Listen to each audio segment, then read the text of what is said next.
Welcome. It is Pickswise Playbook, the conference championship edition. I'm your host, Chris Rose, joined as always by Jared Smith and my macho offensive lineman, the one and only Ross Tucker. And when he's not battling the winds out in Buffalo, he's going. So, where the heck were you last week? I lost track of you. Down south. It was awesome. I was in Tampa. Yeah. Glorious. Although, you know what's funny? I was not happy. Halftime, end of the third quarter, I was like, of course, I got the one blowout. But then, no. Tommy Brady takes out the voodoo doll, starts stabbing Cam Akers, Cooper Kupp, the center, Brian Allen. The Rams start doing stuff. I mean, they were short on a 47-yard field goal. The Rams did like 5 things.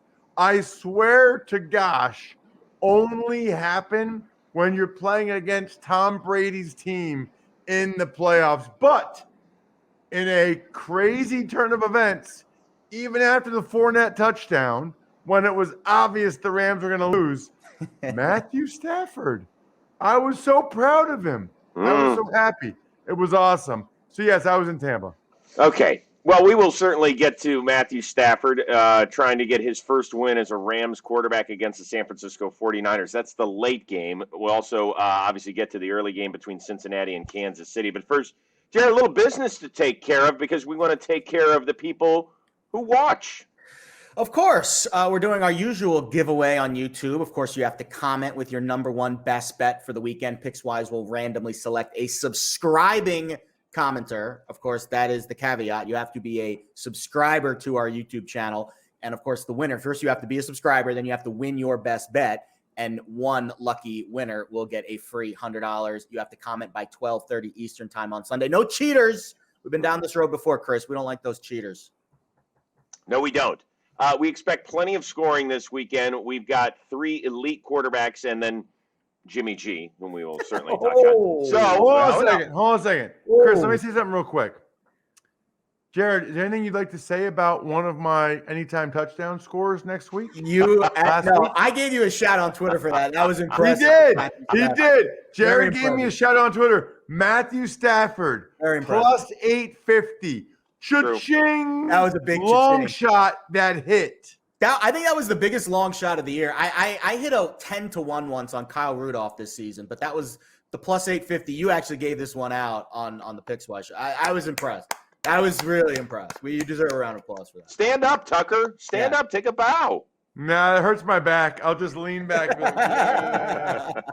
All right, so what does that mean for everybody out there listening right now, Jared? Of course, we gave away a free $50 last week because Ross nailed that one. We're going to give another one this week for the AFC and the NFC championship game. So we're going to do the old double giveaway, $50 to a lucky Pickswise Twitter follower. If myself or Ross nail another touchdown pick, we are going to give away 50 bones. Of course, you have to be a Twitter follower. You have to retweet. We're going to send out the video probably Friday-ish, Saturday-ish. I'm not sure what the social media calendar looks like, but it will be available for you. Retweet that. One of us is – hey, I think we're 2 for 2. We hit wildcard weekend. We hit divisional weekend. We'll try to make it 3 for 3 in the playoffs. Free money for people who follow the Pickswise site. All right. With all that being said, it's going to be a ton of fun this weekend. We've boiled it down to 2 games. Let's get to it. Conference Championship Sunday. And for the 4th straight year, we will start in Kansas City. I mean, it's become a yearly tradition since Patrick Mahomes has taken over under center. It's unbelievable. This is a rematch, just like the late game is. Back in Week 17, the Cincinnati Bengals, they were down 11 at the break. They came back and won 34-31. They clinched the AFC North for the first time in 6 years. And now Joe Burrow leads his young Cincinnati Bengals against the big, bad Kansas City Chiefs. Ross, take it away. Well, there's a lot to be said here. First of all, now that you say it like that, think about how close the Buffalo Bills were to going to the Super Bowl 2 years in a row. Jeez. Last year, when Patrick Mahomes got hurt and my buddy from Wyomissing, Pennsylvania, my hometown, Chad Henne, came in the game and beat the Browns. If the Browns beat the Chiefs and the championship game is in Buffalo, the Bills are going to the Super Bowl.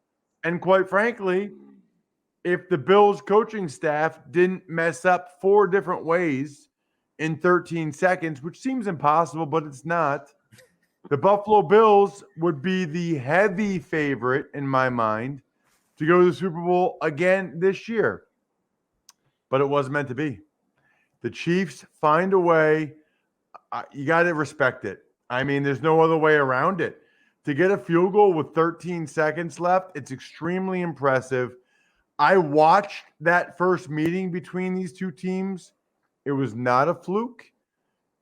Jamar Chase went crazy in that game. The Bengals have a good team. I got to tell you, I'm going to be on the sideline. I didn't tell you guys this. I'm going to be on the sideline for this one, for Westwood 1. I don't feel good about the Bengals here. I hope it's a close game.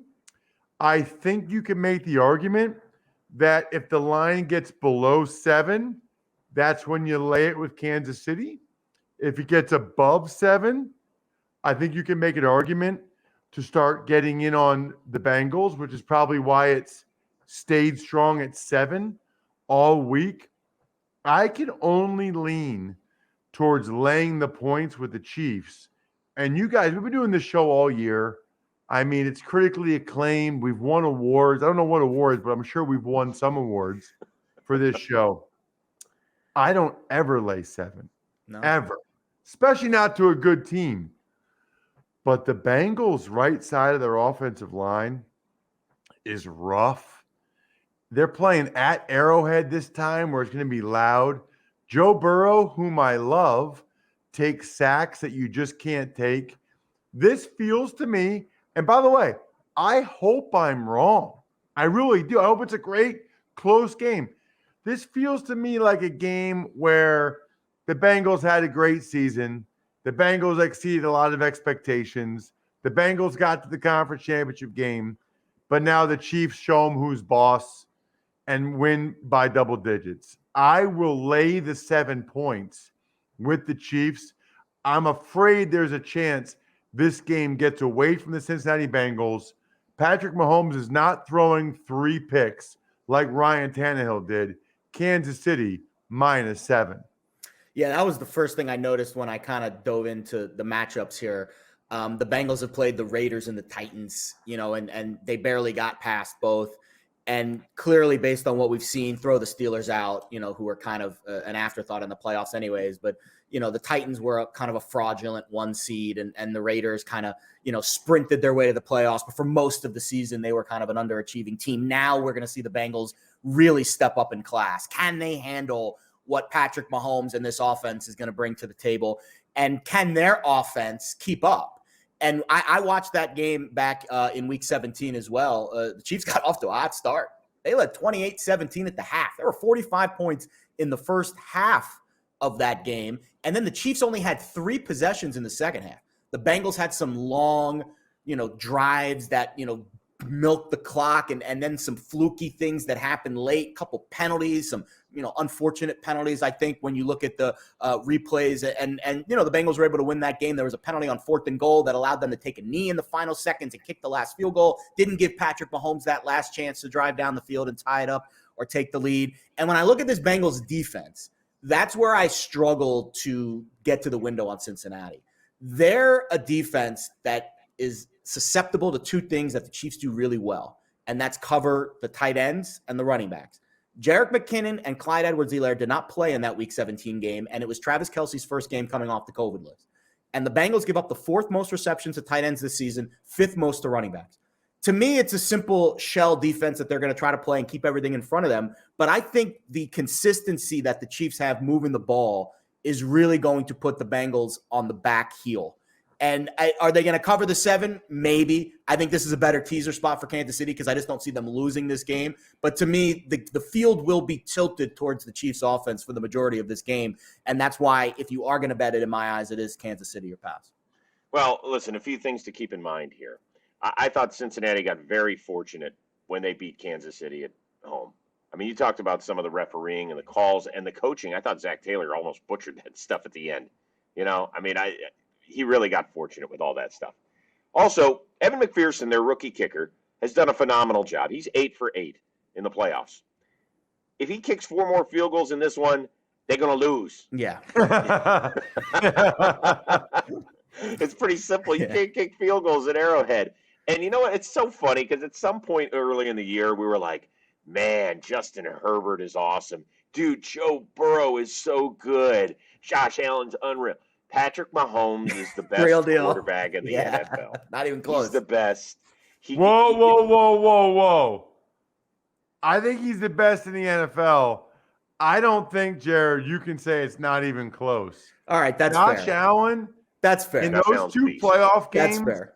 I don't know that I've ever seen a kid play as well in back-to-back playoff games as Josh Allen. But what does that say, though? Buffalo offensively played the perfect game, and their defense for 58 minutes played the perfect game, and they still lost.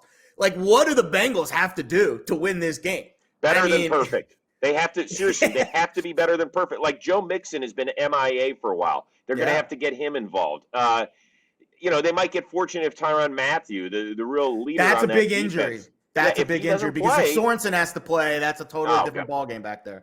Yeah, absolutely. But and if I'm Zach Taylor and the Bengals win the toss, take the ball. Absolutely. Take the ball. Kevin Stefanski made that mistake last year in the divisional round.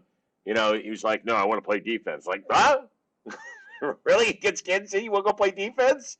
Because, Ross, you can tell us this from a player's standpoint.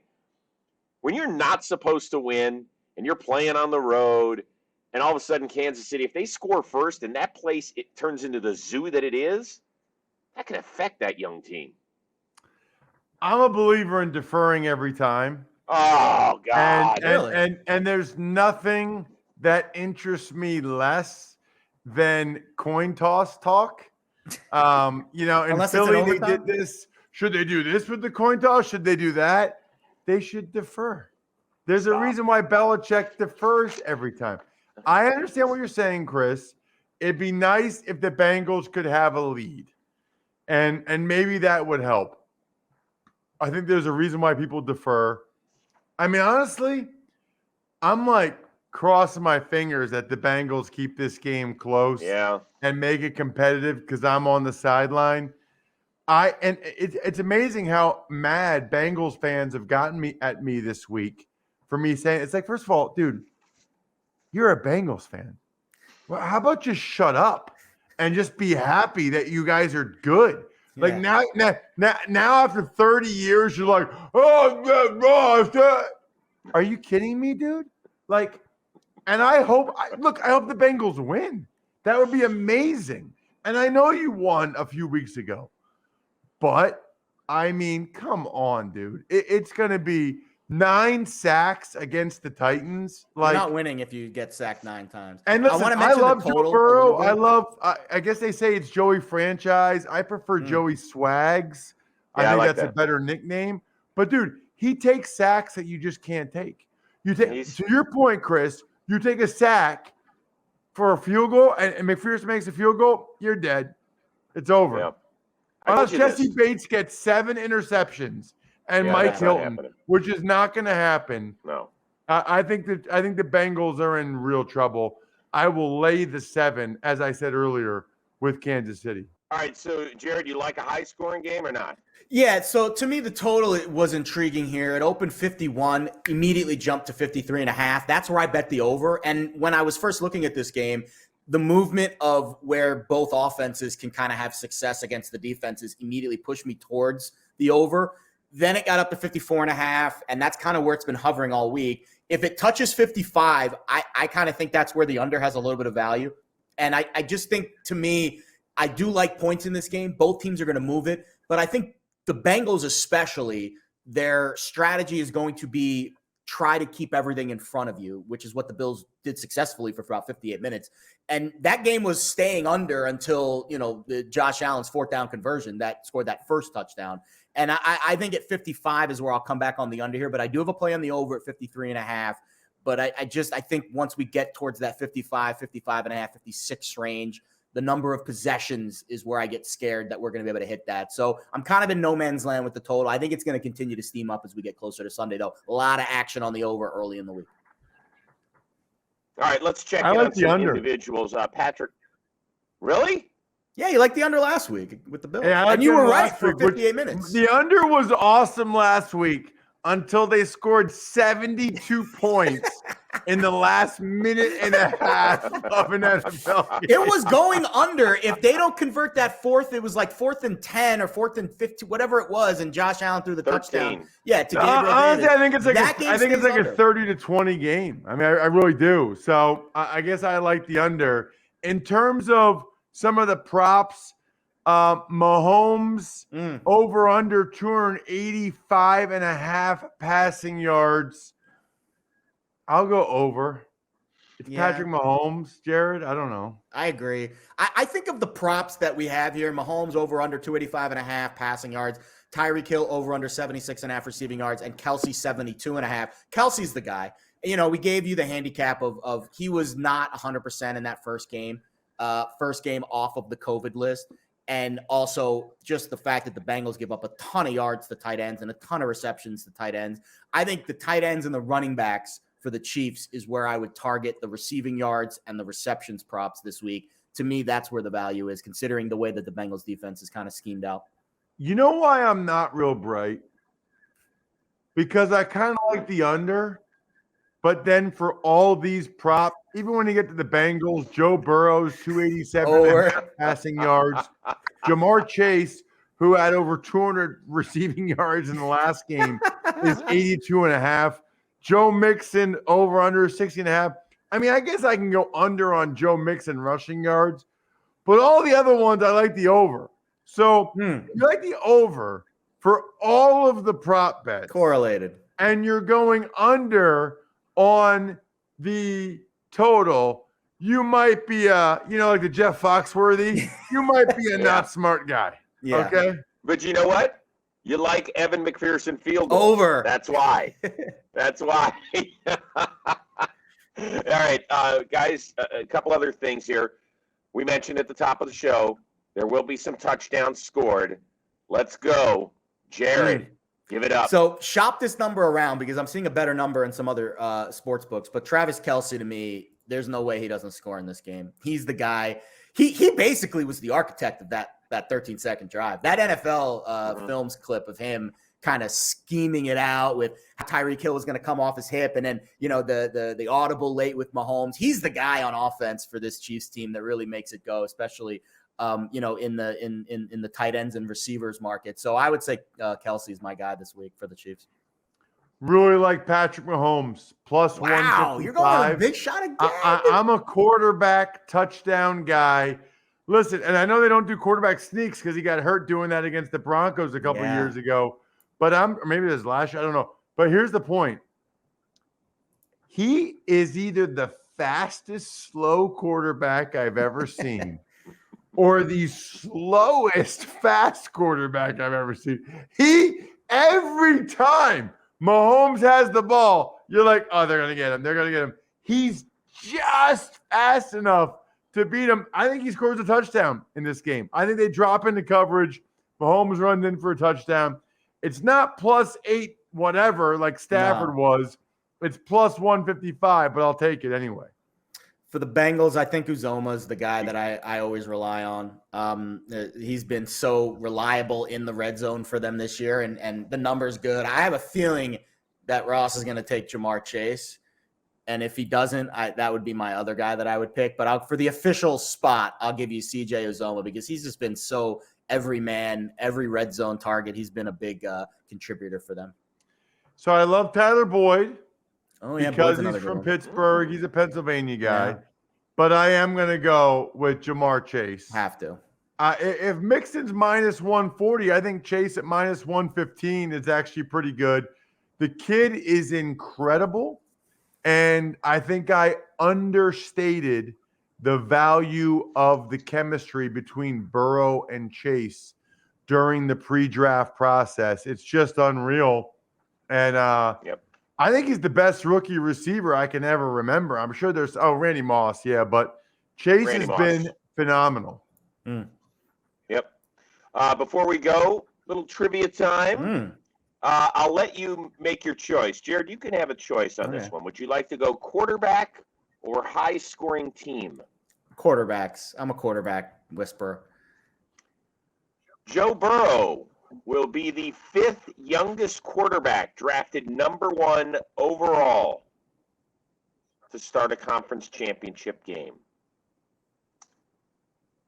Name one of the 4 younger quarterbacks drafted number 1 overall that were younger. That's tough. I'm drawing a blank. Ross, feel free to play in this. This is Ross's Jared chance. I'm confused because I thought Joe Burrow was like the first number 1 overall pick in his second year to get to a conference championship game. Drafted make him, 1 overall, though. That's the key. That doesn't make him the youngest. Because I would have immediately guessed Mark Sanchez, but he was not drafted first overall. That's correct. He was not drafted first overall. But he was a first-round pick, and I thought he was the youngest to ever start a conference championship game, right? Okay, but he was not drafted number 1 overall. I know you're trying to push this on me because you're a Jets fan, but hey, now the Jets have the longest playoff draft and in the Burrow's NFL. The 5th youngest? That's crazy to me. Yes. He's 24 years old. There's 4 guys younger. Think of number 1 overall picks who made conference championships early in their career. When was the last one? Like, was it recent? Within the last 20, yes, actually very recent. Shame on me. Oh, man. I'm totally drawing a blank. Andrew Luck. There's 4 guys. No, did Andrew ever play in a conference? Oh, he played in the one conference game. He did. He played in Deflategate, right? Yeah. Deflategate. Yeah. Just tell me. Now I'm mad. Just tell me. Ross on tilt. In reverse chronological order, Jared Goff. Oh, of course. He doesn't count. He doesn't count. Michael Vick. That one counts. Wow. Drew Bledsoe. Oh, yeah. And Terry Bradshaw. Never would have gotten that one. I wouldn't have gotten that one either, actually. Should have gotten Goff. That was super recent. Terry Bradshaw was like getting benched early in his career. He started the conference championship game before Burrow. That's amazing. Yeah. Yeah. Burrow being older is what screwed this whole conversation up. It is. Well, you got to remember he's older than Lamar Jackson, who's on year 4. Lamar came out early, and Burrow had the weird situation where he transferred and came out late. Mm-hmm. All right. Well, you guys are 0 for 1 collectively in your trivia. I'm kind of disappointed. All right, here we go. We're going to move on to the late game in the NFC title game for the 3rd time this year. It'll be Niners and Rams. Week 10, LA took it to LA lost up in San Francisco 31-10. And then week 18, down 17-0 and playing for their playoff lives. The Niners behind Jimmy G rallied, ended up winning 27-24 in overtime. And now we have the first ever conference title game in the same stadium in which the Super Bowl will be played. This is going to be a ton of fun. Jared, you have the floor. Yeah, this line opened 4 out at the Westgate, which is one of the sharper books in town. It jumped to 3 immediately, and then it's now kind of hovering in the 3.5 range. I'll be honest, to me, this is just a coaching matchup that I love to dissect. And when I was going through a lot of the ins and outs, the X's and O's this week, it really jumped out at me just how bad of a matchup this is for the Rams defense. And the first thing I want to, point out, the Trent Williams injury is impactful. It looks like he's trending towards playing. He didn't play in the Week 18 game, which is noteworthy. Hold on.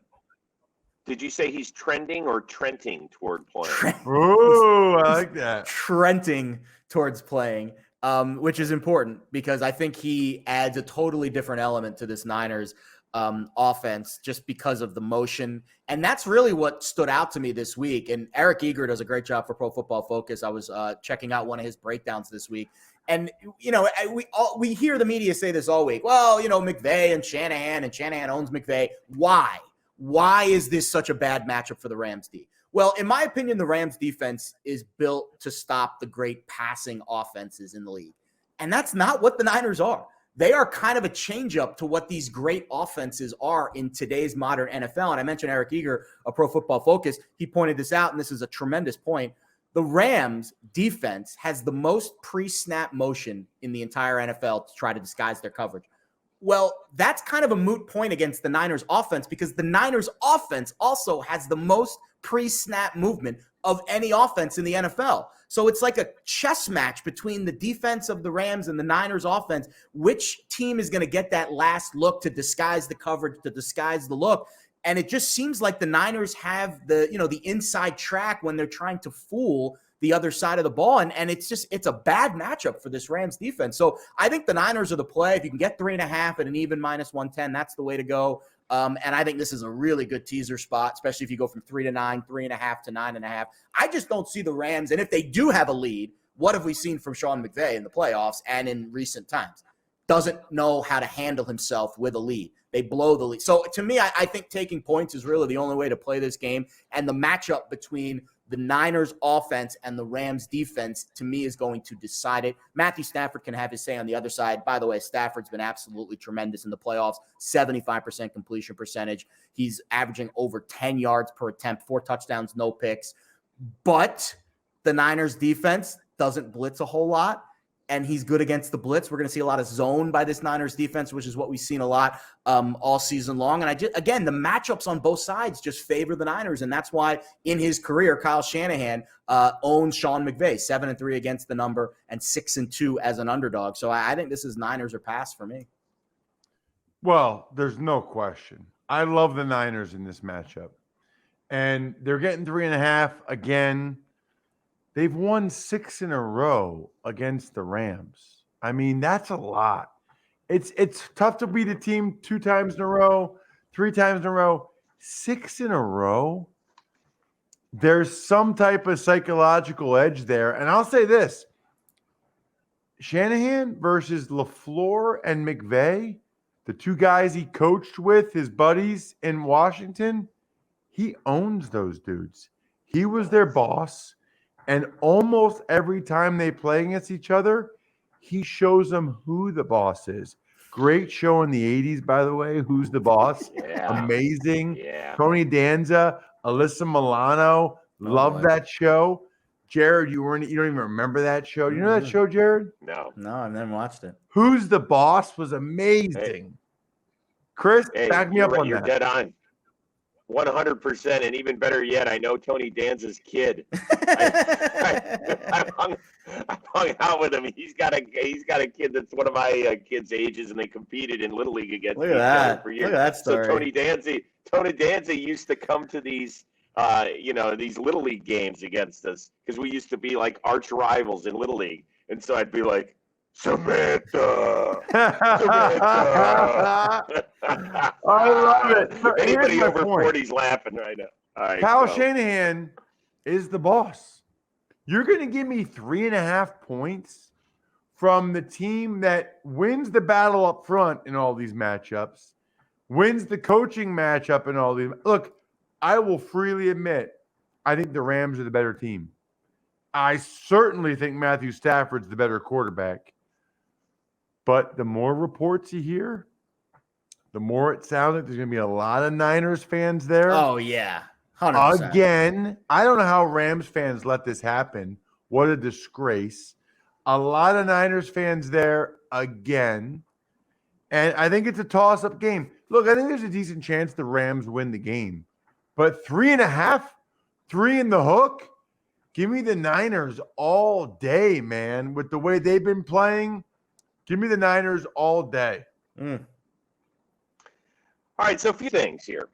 We make fun of Jimmy G. I took a shot at him earlier in the show. I actually want to give him a hell of a lot of credit. I don't think there's a lot of quarterbacks that could have handled the situation that he's had where the team trades up for his replacement and he still goes out and does enough to get this, although everybody says that he's just along for the ride. He actually has better numbers against the Rams than Stafford does against the Niners this year. Stafford has been part of the reason that they got swept. He's been picked off 4 times. And let's keep in mind that the Rams are 8-0 when Matthew Stafford does not throw an interception.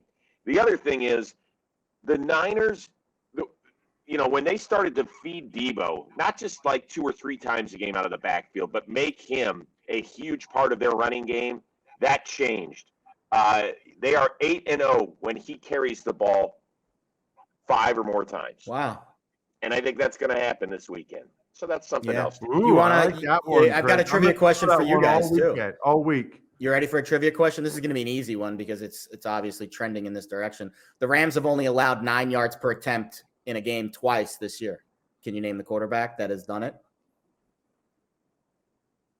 Passing wise, 9 yards per attempt. Well, I mean, Jimmy G. Both games. So it's only happened twice all year. The That Rams was have easy. played- That's who they're playing next. Right, You wouldn't exactly. say it. The Rams- You wouldn't like- say it if it was Jalen Silver Hurts. platter. No, I wouldn't say. It was teeth on a silver platter. The Rams have played 20 games this year. They've only allowed 9 yards per attempt in 2 of those games. Both games, it was to Jimmy G. Jimmy G in the 2 games against the Rams this year, 75% completion percentage, 9.8 yards per attempt. It's just something about the matchups. He's good over the middle. I know the Rams defense isn't built over the middle with their safeties and their linebackers. They're a little better up front and in the corners on the outside. And that running game, that zone blocking scheme really gives the Rams front problems. And, obviously Matthew Stafford could pull this game out of his ass. He's played well in spots against this scheme. hey now. But to me, it feels like, and maybe it's too easy, and that makes me scared, but it feels like everything in this game, matchup-wise, is pointing me to San Francisco. All right, real quickly, in 30 seconds, Ross, I do want to ask you about Trent Williams. If he does not play, does your thought on the outcome change? Yeah, probably, but he's playing. He is playing. I mean, he think finished the last game. He'll play in this game. Yeah. They got an extra day.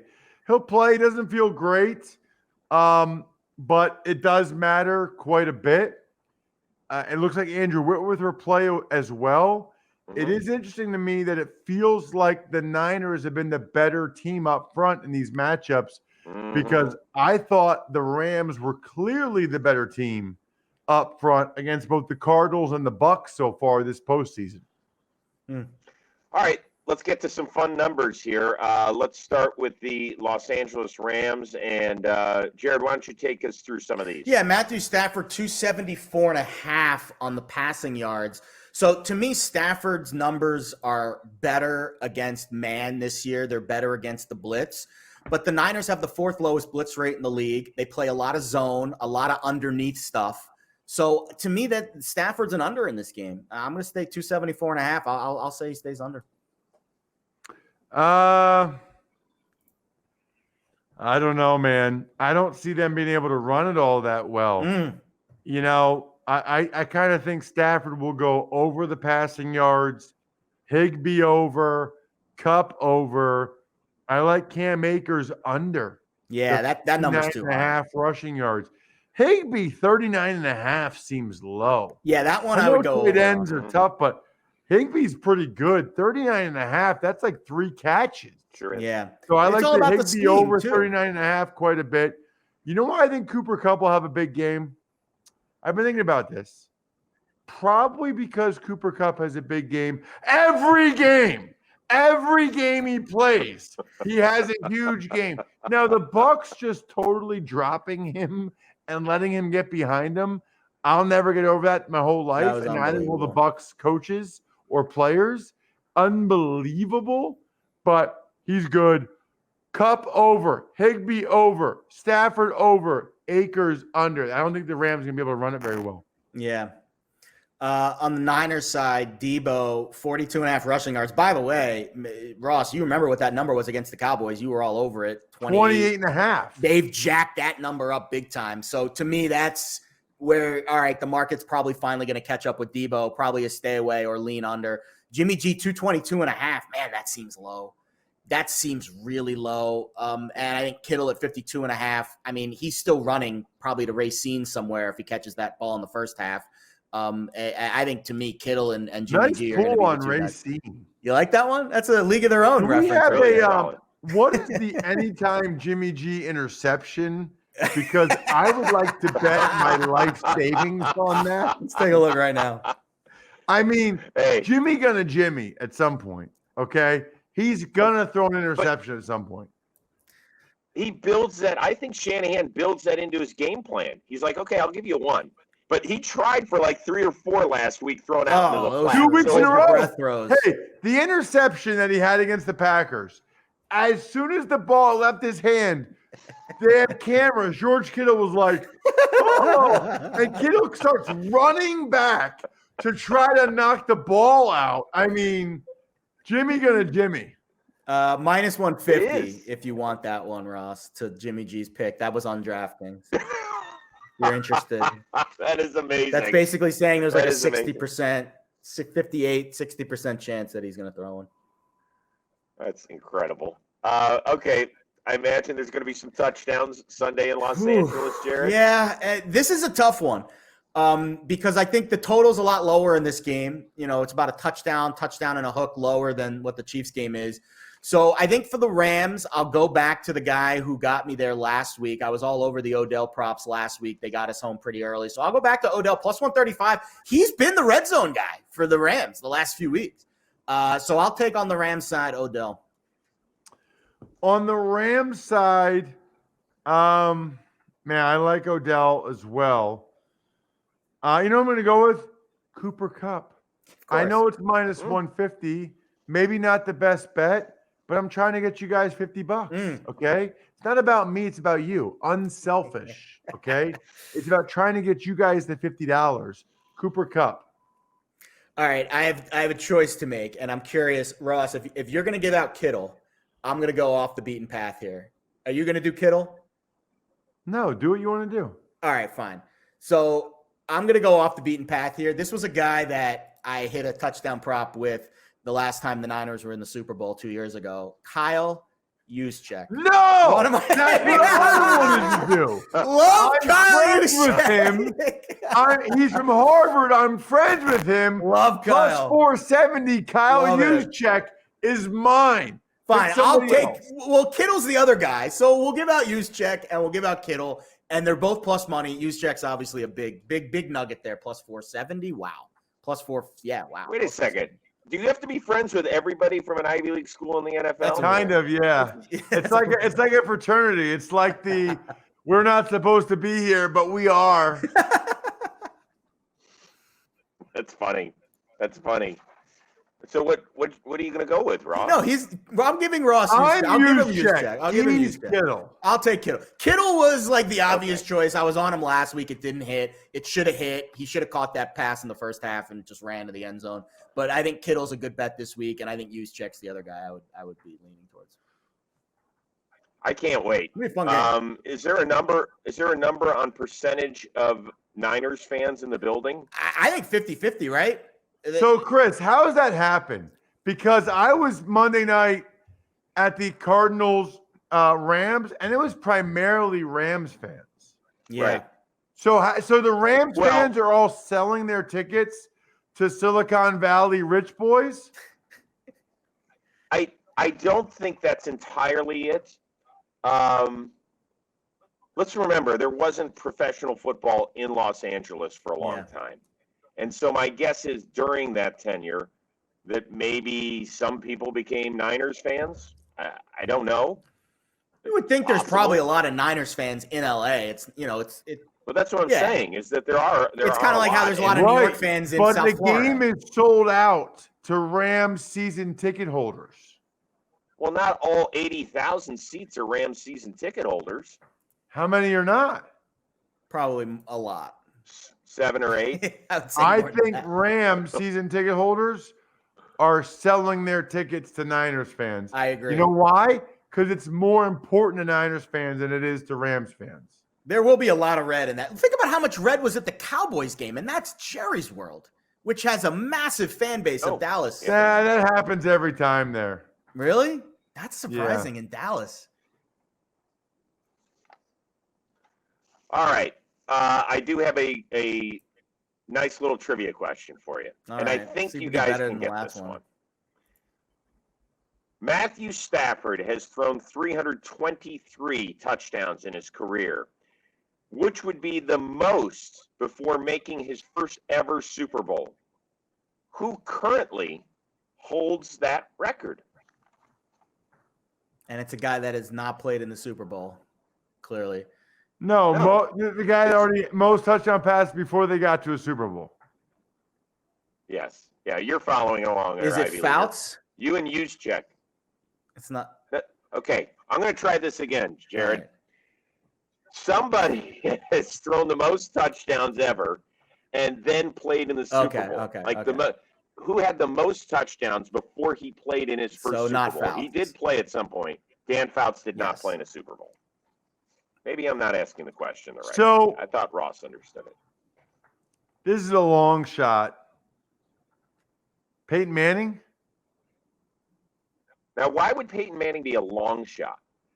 Because he only played for 8 years before he got to his first Super Bowl. So I don't Threw a know lot if he of had enough touchdowns in touchdown those passes.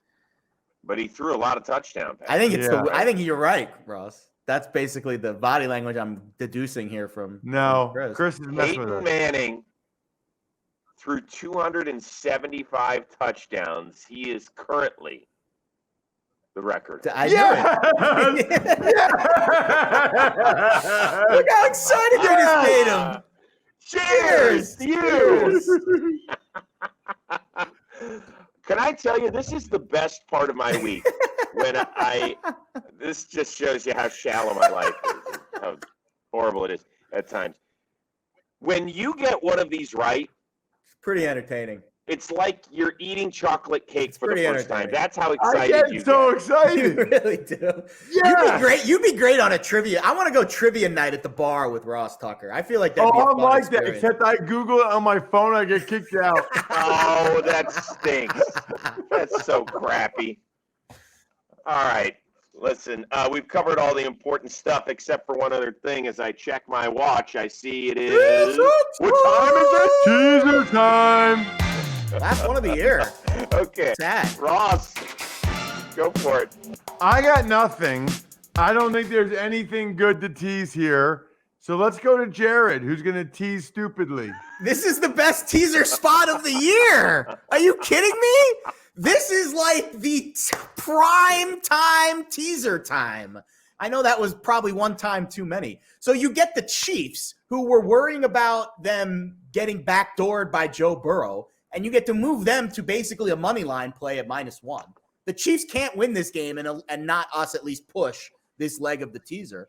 And then on the Niners side, we're all in agreement that the Niners are a very live dog in this game. Maybe should be a 3, not a 3.5 point underdog. We get to move them to 9.5. And the Rams, who have given up lead after lead after lead in the late game scenarios, now have to win by 10 in order for us to lose this teaser. To me, this is like this might be my first 3-unit teaser of the year. I have 2 units currently on it. It might go to 3 if I don't find any other permutations or props or things that I like, later in the week, because, I can't just have 1 2-unit play this week. I've got to get my chips into the middle, but I think this is a great teaser spot this week. Crazy, Ross. Okay. Crazy. Gentlemen, I cannot wait for 2 awesome games. Yeah. Last week we had 4 walk-off winners. Insane. I've never seen a weekend quite like that. So hopefully Championship Sunday will not disappoint, but we certainly wish everybody luck out there. And I guess we're going to get everybody ready for the Super Bowl in a couple of weeks too, right? Yeah, we're going to have a couple good shows planned. A lot of props to talk about over the next couple of weeks too. Fun stuff. That'll be nice. All right, Jared, anything you want to remind the good people out there about? For sure, download the Pickswise app, download or subscribe to our YouTube channel, all that fun stuff. Participate in the promotions this week, retweet the touchdown props that we're going to send out, and make sure to comment on this video on YouTube. You have to be a subscriber as well. But if you comment with your best bet of the week and you do win that best bet, we're going to give out some free money. Lots of free money, lots of promotions, but you have to be a subscriber. You have to be a commenter. You have to have some skin in the game, or else you ain't going to get the free dough. It's always a blast hanging out with you, gentlemen. Enjoy the games in Kansas City and in Los Angeles or San Francisco, wherever they're going to play that game Sunday. I can't quite tell at this point. So for the one and only Ross Tucker and for Jared Smith, I am Chris Rose. We'll see you next time on Pickswise Playbook as we get you all set for Super Bowl 56. Now, Go! Win some dough! Cha-ching!